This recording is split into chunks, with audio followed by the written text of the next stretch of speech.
नमस्कार प्रिय छात्र और छात्राएं, मैं जितेंद्र कुमार रावत अमन कंप्यूटर शॉर्ट हैंड सेंटर आपका हार्दिक स्वागत करता है।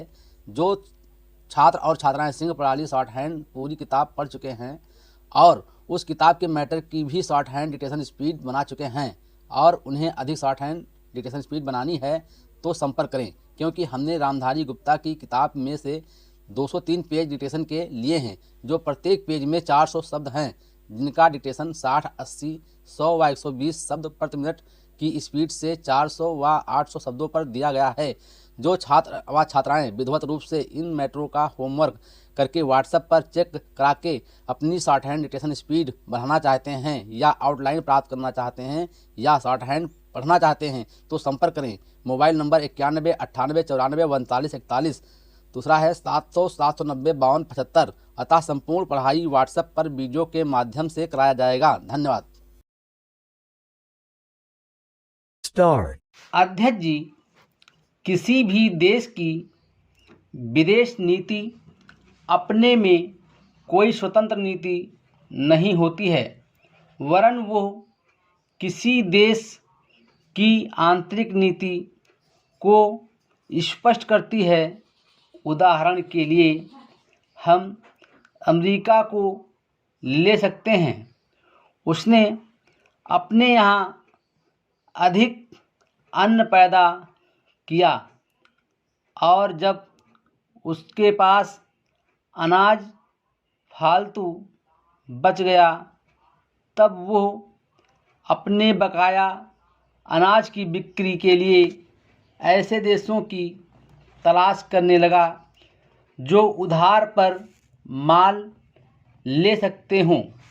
किंतु हमारी आंतरिक नीति ने ये तय किया कि खर्चीले ढंग से सरकार चलाएंगे और स्वदेशी मुद्रा की कोई राशि हमारे पास नहीं बचेगी।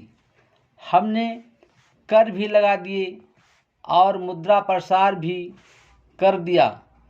कुछ संकट पड़ने के बाद इस बात की आवश्यकता को नहीं समझा कि उस पैसे का कहीं अन्यत्र उपयोग कर सकें।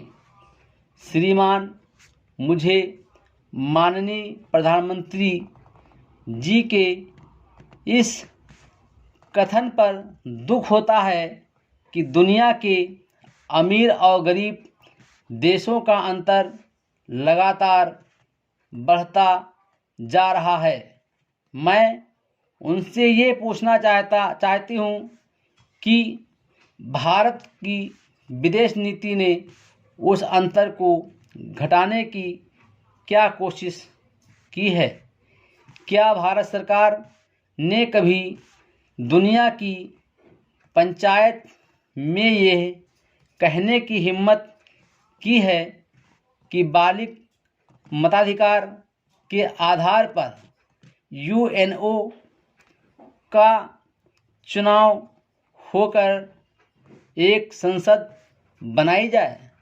और क्या आप में यह देखने की हिम्मत है कि फौज के हिसाब से कर लगाकर एक विकास का खाता खोल दिया जो देश विकसित है, उनके मजदूरों का 1 घंटा हमारे देश के मजदूरों के 100 घंटों के बराबर माना जाता है, क्योंकि उनके पास साधन है।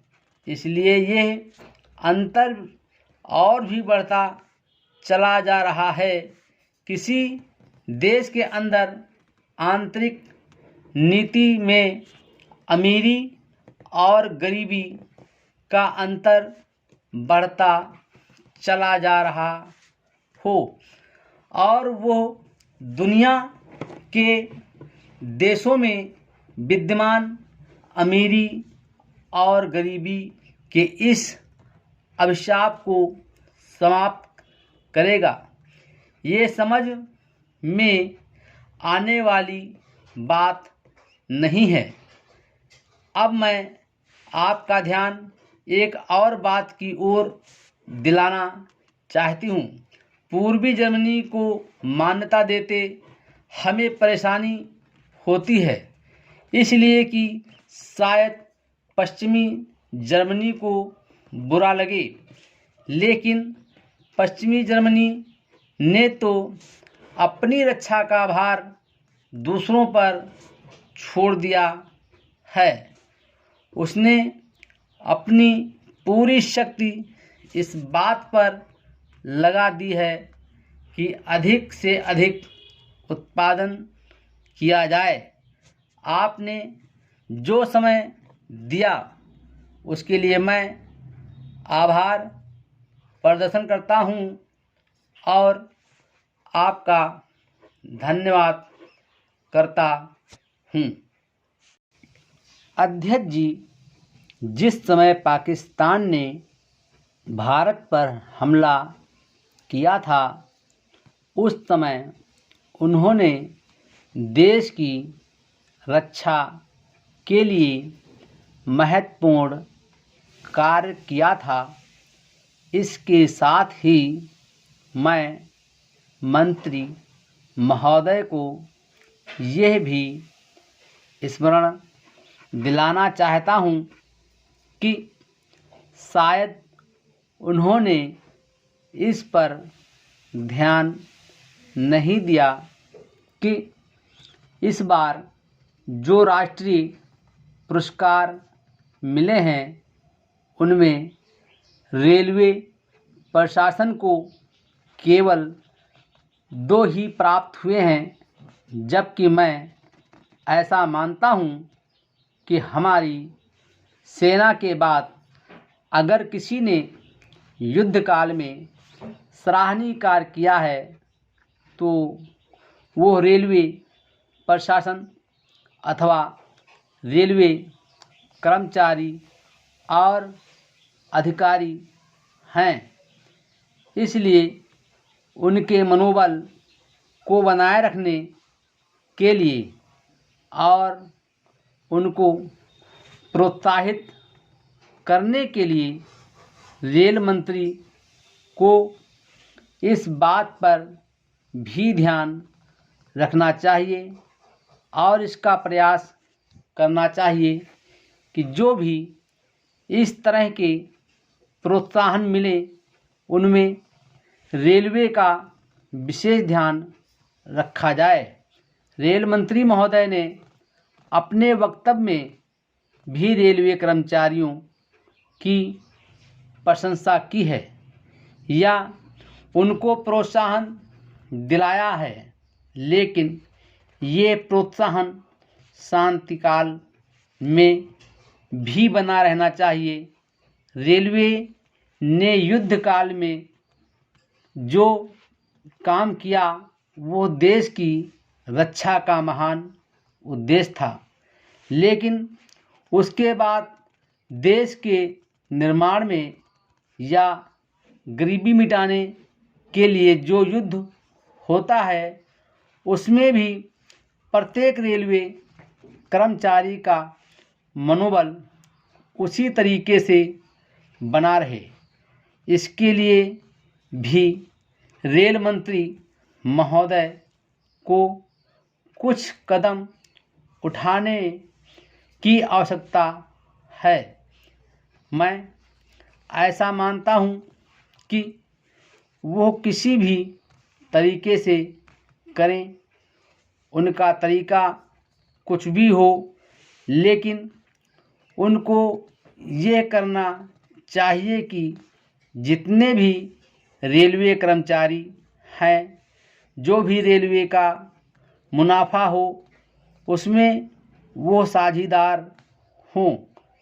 चाहे आप उनको बोनस के रूप में कुछ दें, चाहे किसी और तरीके से दें, लेकिन हर वर्ग के रेलवे कर्मचारी को मालूम होना चाहिए कि यदि वह देश के निर्माण के संबंध में ठीक तरह से काम करेगा तो उसको पुरस्कार के रूप में या वेतन के अंश के रूप में अपने वेतन के अलावा पैसा मिलेगा।